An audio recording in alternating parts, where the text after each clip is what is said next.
Welcome to 60 Skills. Today's lesson is on mental wandering. Mental wandering is a conscious act in which a practitioner loosens the connection between their mental and astral bodies and then projects their consciousness away from their physical body. Sometimes this is referred to as an out-of-body experience, or OBE. In more common language, it is sometimes referred to as astral travel or astral projection. Mental wandering and astral projection are in fact two very different things. The differences will be discussed in this course. Mental wandering is a prerequisite course for any number of things: the planetary meditations, immersion into the Kabbalistic letters, traveling to things like the Akashic Records, basically anything that you need to do that requires the separation of your consciousness from your physical body requires you to engage in an act of mental wandering. So mental wandering is a very useful skill, but it is a skill that anyone can learn how to do given the right amount of effort. So join 60 Skills today as we learn everything there is to learn about mental wandering. Welcome to 60 Skills. I will now discuss the requirements for mental wandering. In fact, there are none. That said, being able to perform the 3 releases or to generate mental energy will make the process much easier. In fact, there will be a short review of mental energy generation in this very course. That said, in extreme cases, when you are dealing with someone who is particularly well grounded, particularly those people who have a earth body type, you may want to substitute mental wandering for the 0-point method. However, keep in mind, this only applies to a very small percentage of practitioners. In general, if you have done other coursework in the 60 Skills series, this form of mental projection will work just fine. In point of fact, we are going to be using the suspension method, or the ball above head method. And the reason for this is this will greatly aid your development in working with the elements and the Kabbalistic letters in this series. So join 60 Skills as we learn everything there is to learn about mental wandering. Welcome to 60 Skills. We will now discuss what is mental wandering and the difference between mental wandering and astral projection. Mental wandering is the conscious manipulation of your mental body in order to project the mental body away from the physical body. This is a very old skill that has its history in the shamans of old. It can be used from everything to look for game in the immediate area in order to hunt, to looking for missing objects, to projecting to other planes of existence, to exploring the Kabbalistic letters through elemental immersion, to traveling to the other planets to engage the intelligences that live there. So, simply put, mental wandering is a crucial and critical skill in your development as a meditator. It also allows you to further refine your consciousness and go up the path of enlightenment to more refined planes of existence. So whether you're interested in magic or enlightenment, or if you will, the chain of manifestation and the path of enlightenment, mental wandering is a crucial skill that you have to learn. Mental wandering is most commonly performed by loosening the connection between your mental body and your astral body via the astral mental matrix. This happens every night when you go to sleep and dream. So this is a natural state that we are piggybacking on in terms of using a technique. Now, many different ways exist to do this. In this course, we will be exploring the rope ladder or suspension ball method. I will get to that in a moment. But understand that mental wandering is something anyone can do. All we are doing is applying a mechanism to something that is normally a passive behavior. Some people will learn how to do this in a matter of days. Other people, it may take a few weeks. In extreme cases, if after several weeks of practice you are still not able to do this, you may need to consider substituting the 0-point method for mental wondering. However, that is a separate class, and I would encourage everyone to try this method first. Okay, so if mental wondering is the movement of your mental body away from your physical body, what else does this mean? Well, sometimes this is referred to as an out-of-body projection or an out-of-body experience. This is almost always an example of the mental body leaving the proximity of the physical body. There are a few exceptions to this. Sometimes people use the term astral projection to describe the movement of their consciousness away from their body. Astral projection is, in fact, another way to do this. In this, you are separating your astral body from your mental body and your physical body and moving it away from you. This, however, is a much different experience. Because mental wondering is something you do on a regular basis and involves the most refined of your conventional bodies, it is something that is very safe to do, has no inherent risks, and in fact is something you do all the time when you go to sleep. Astral projection, on the other hand, is something different entirely. Astral projection is usually fairly traumatic. In most people, this will only occur in the event of a near-death experience, or perhaps when they are on an operating table undergoing general anesthesia and they die for a moment. The reason for this is very simple. Being a very refined body, the mental body has a natural draw back to the physical body. This is the reason why it's not dangerous to engage in this. The astral body, on the other hand, is powered by breath, and normally only separates from the physical body when, you guessed it, you die.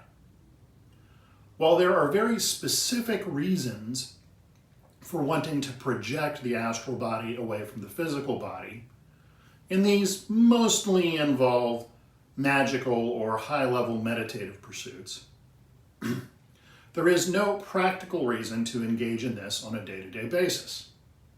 Okay, what are the differences between mental wondering on the one hand and true astral projection on the other? Well, as has been mentioned earlier, mental wondering is a fairly benign, very relaxing activity. Really, as long as you relax enough and maintain your awareness between that state of waking and sleeping, you will in fact project your mental body. Astral body travel, however, or astral projection, is quite traumatic. Most people will feel this as a very strong, almost explosive projection from the body. And when they return to the body, they will notice the body is quite cold and usually quite painful. When astral projection truly happens, the rate of respiration essentially stops. The body will be taking far less than 1 breath per minute, and to an outside observer, the person may in fact appear to be dead. This is, more than anything else, a form of suspended animation. It requires quite a bit of breath control and quite a bit of control of Akasha. It is also, however, dangerous to the practitioner, and the reason for this is simple. The astral body has a density to it that allows it to resist the drawing effect of the physical body. So, in order to separate the astral body from the physical body, you have to greatly loosen that connection between the two. Sometimes this is referred to as the silver cord. If a person is disturbed while in a case of true astral projection, it is possible for this silver cord to separate or sever, in which case there is nothing to ground the astral body back to the physical body. Heart attack is usually ruled as the cause of death in this case. It is, however, one of the few ways to actively control your time of death. As such, this is a very useful skill. That will not be covered here. In point of fact, it will not be covered in the 60 Skills curriculum. And the reason for this is quite simple. It is dangerous.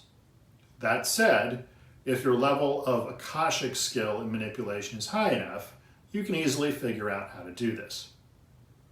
However, to engage in that, you must perform that practice in a locked room where you cannot be disturbed. Because someone, even through good intentions, attempting to wake you because they think you may have died, could in fact kill you in the event you actually astrally project.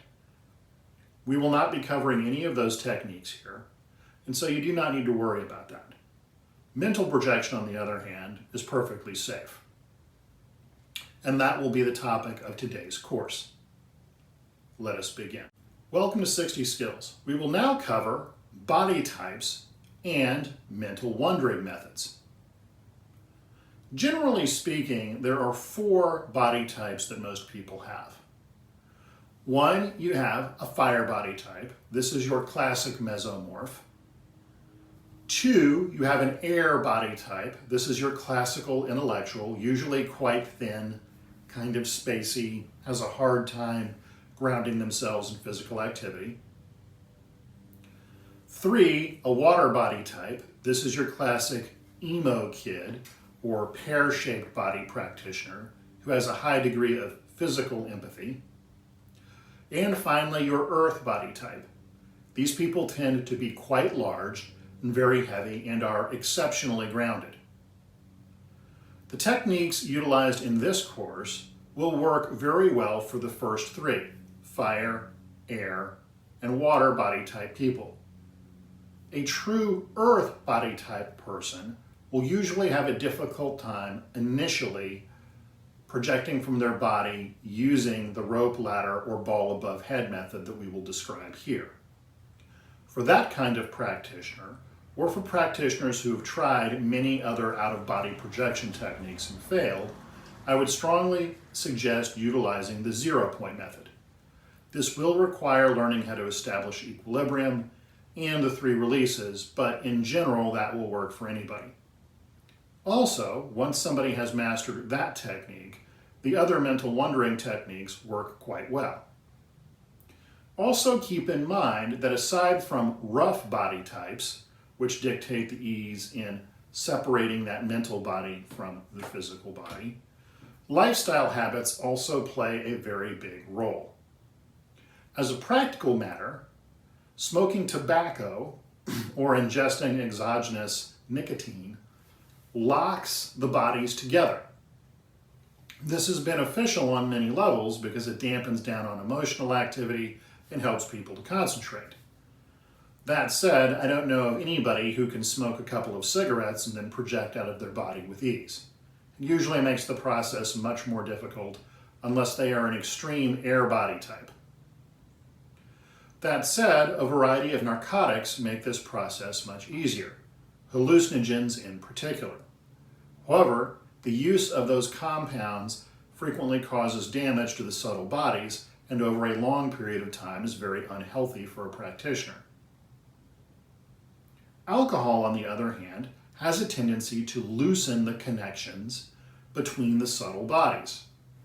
This allows people to ventilate, particularly ventilate latent emotions or energies within the body, and is one of the reasons why alcohol, particularly hard alcohol, is sometimes referred to as spirits.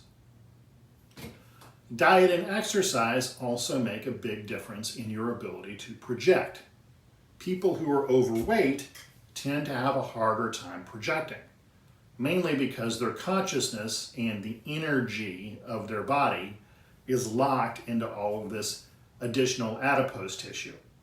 It is not impossible to separate, people do it all the time, but keep in mind if you are exceptionally overweight, that is probably going to make this more difficult.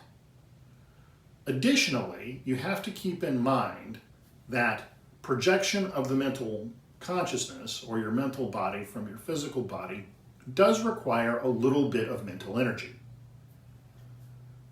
To do this, you need an excess of mental energy. So if you're mentally exhausted or not getting adequate sleep, or for that matter, simply unhealthy because you're not getting enough physical activity, projecting from your body and maintaining control over that experience is going to be challenging.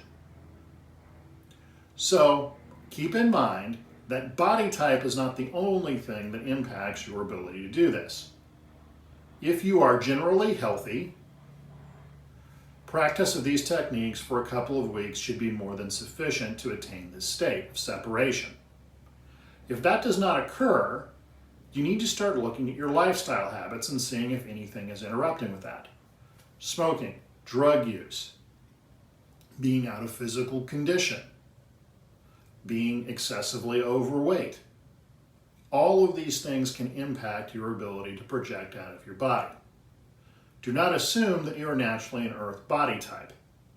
That is honestly rarely the case, and I know many earth body type practitioners who have no problem at all projecting from their body. So use this technique first, and after several weeks, if you still cannot successfully separate your mental body from your physical body, consider the 0-point exercise. Keeping in mind, to perform the 0-point exercise, you will need to master the elements and elemental equilibrium, as well as the 3 releases first. Let us begin. Welcome to 60 Skills. We will now discuss the rope ladder ball above head, or what is sometimes referred to as the suspension method. Many different methods exist for projecting from the body. They are so numerous I could not list all of them here. That said, one of the more common ones is to envision a ball of energy above the head and to project your consciousness into that. Some people describing climbing rope ladder internally or pulling themselves up a rope into the ball. So that is why it is sometimes referred to as the rope ladder method.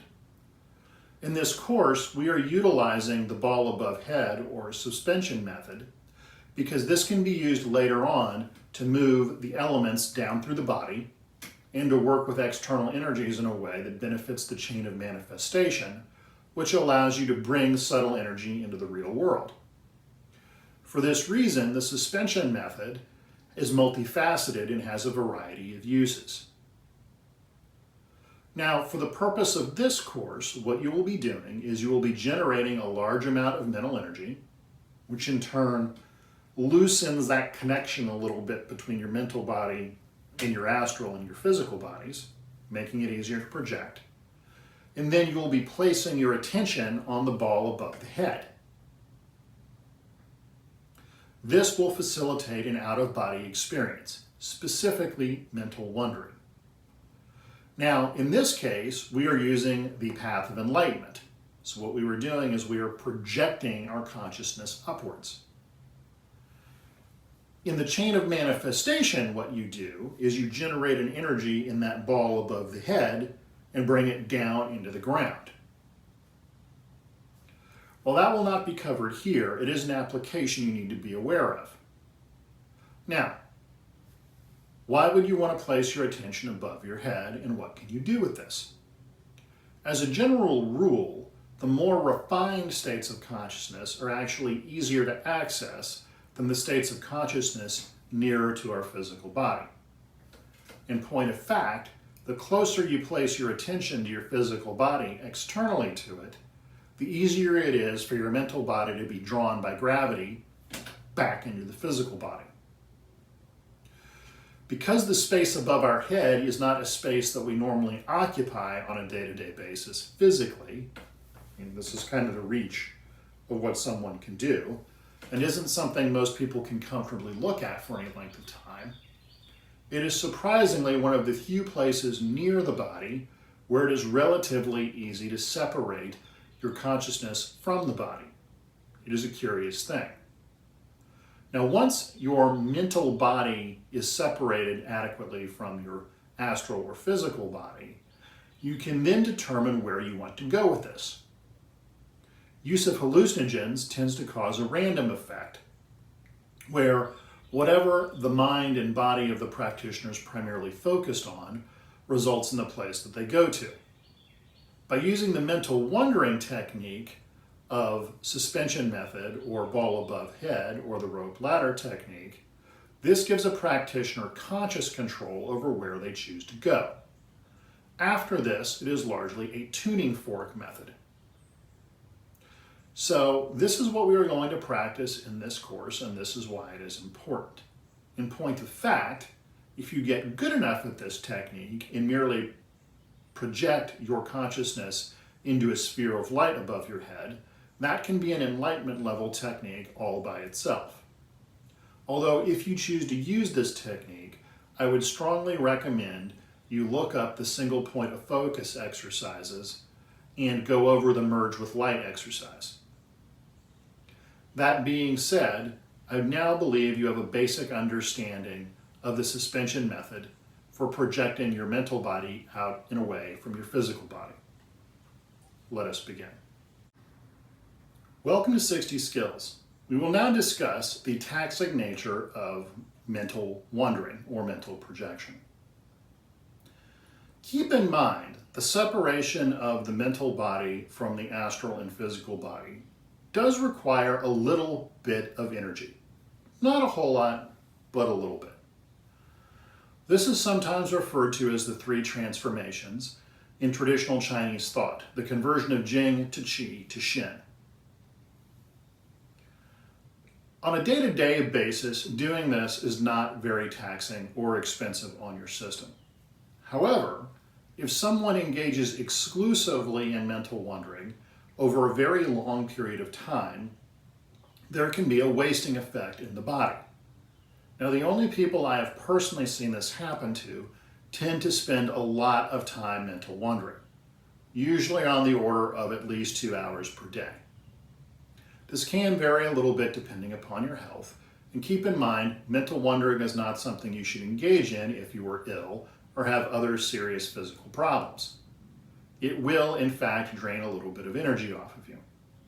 So that being said, since we are going to be using this technique quite a bit in the 60 Skills curriculum, your conditioning and general health are very important to this practice.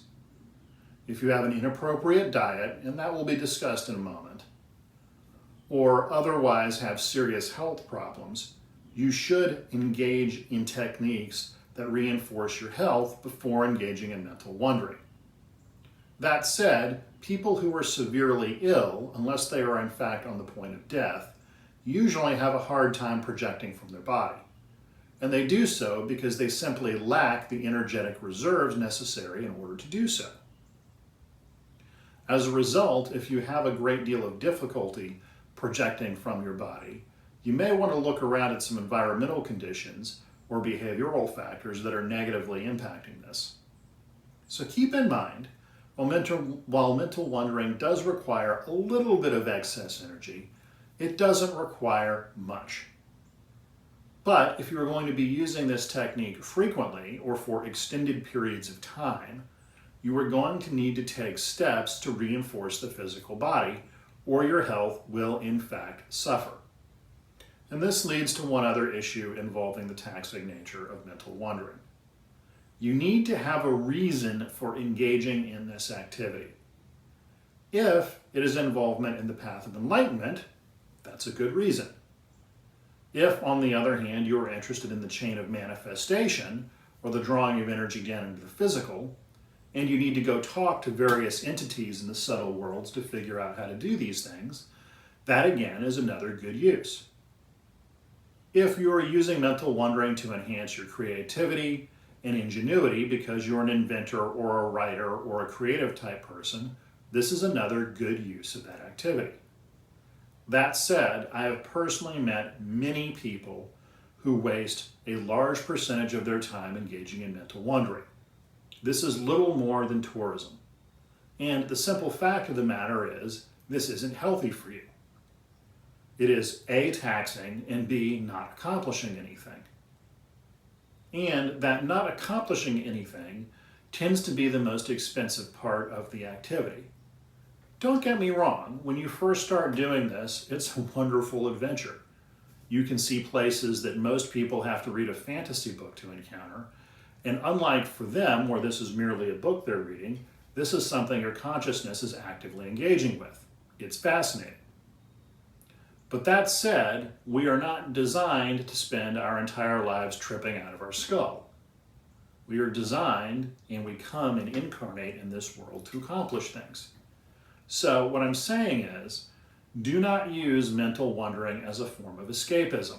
This is a very bad idea and will generally have negative effects upon an individual over time, ranging from both their health to their finances.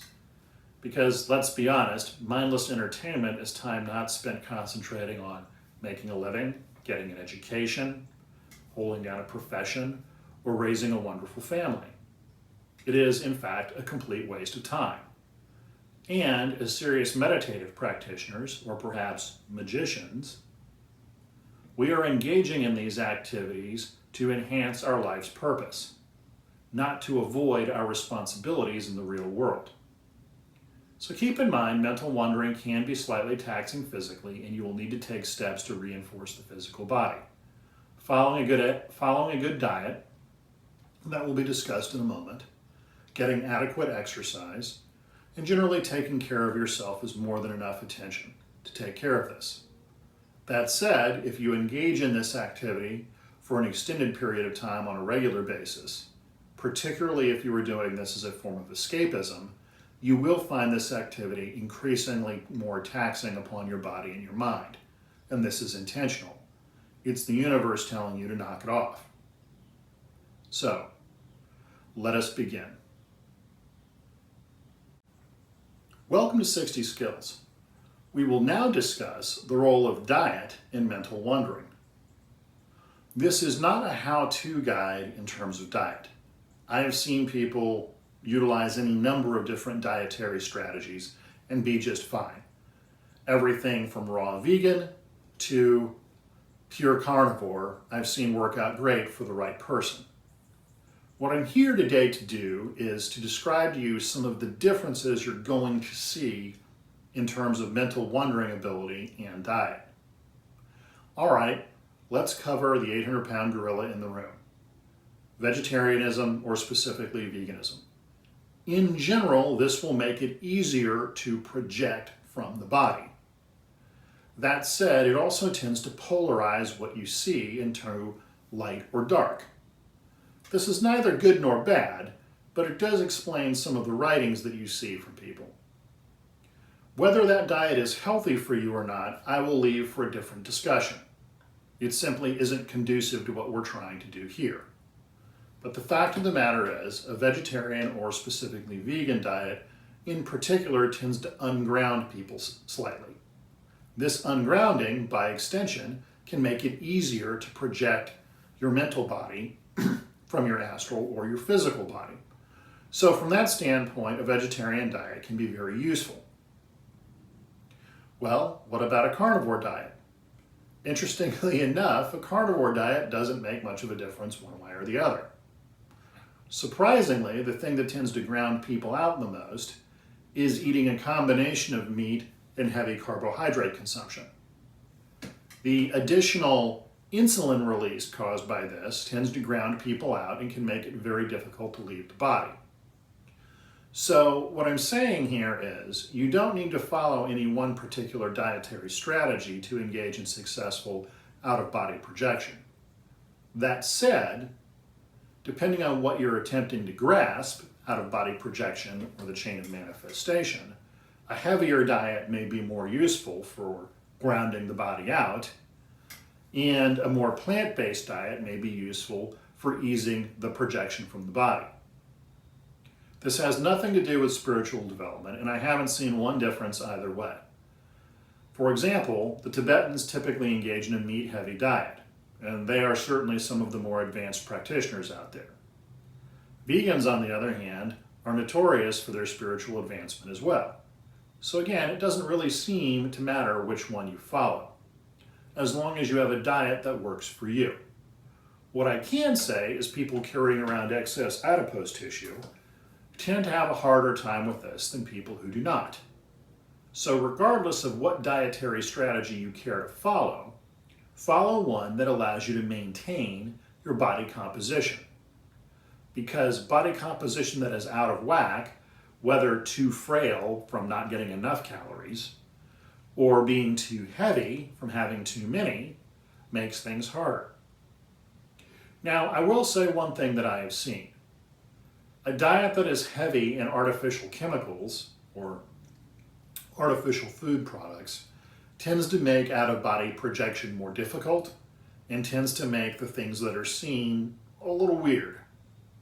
So while I'm not a huge proponent of organic eating, what I will say is that eating fast food regularly, i.e. multiple times per day, is probably going to complicate your ability to engage in out-of-body projection and what you see. And this is another important factor. Your diet can also determine what you end up seeing. As I've said earlier, a vegan diet tends to polarize into light and dark what people encounter on the subtle planes. I would also say that it tends to unground people a little bit, which from the standpoint of mental wondering is advantageous. That said, an omnivore's diet with a decent amount of carbohydrate, meats, and fats tends to work pretty well for most people. So, and when those people project out of the body, assuming they don't have any particularly bad habits, they tend to get a pretty good peanut butter spread, as we like to say, of different things that they can see, both good and bad. So again, keep in mind a heavier diet will generally make it harder to leave the body, but aid the chain of manifestation. And a lighter diet will tend to make it easier to project out of the body. This is one of the reasons why they say not to eat a heavy meal before engaging in mental wondering. I've never met anybody who could go out, have a huge dinner, sit down, and engage in mental wondering with any real ability. So that's all I'm really going to say about diet, other than to say, have a fairly clean diet and eat mostly natural foods. And if you're having trouble projecting from your body, and all of your other issues are taken care of, you're in decent condition, your body composition is in check, you're getting adequate sleep, and you don't have any particular bad habits, consider maybe trying a vegetarian diet for a little while. I've seen it work wonders for people's ability to project out of their body. Once this ability is firmly established, they generally don't need it anymore. And I would also add that as meditative practitioners or magicians, self-experimentation is a big part of what is done. So if you're not used to that kind of diet, try it out. Try it for 6 or 8 weeks and journal your results. I would also encourage people who conventionally follow that diet to try a different diet. Try maybe going carnivore for a little while and see the effects it has upon your mind and what you encounter when mental wondering. The simple fact of the matter is, anything that you see on the more subtle planes of reality has to be heavily vetted. And it has to be heavily vetted because what may work in that place may most definitely not work here, and vice versa. So, if you're truly a practitioner of these arts, you are going to take the time to question your assumptions about everything. Because diet is such a fundamental part of what makes us people, it is a good tool to work with. Let us begin.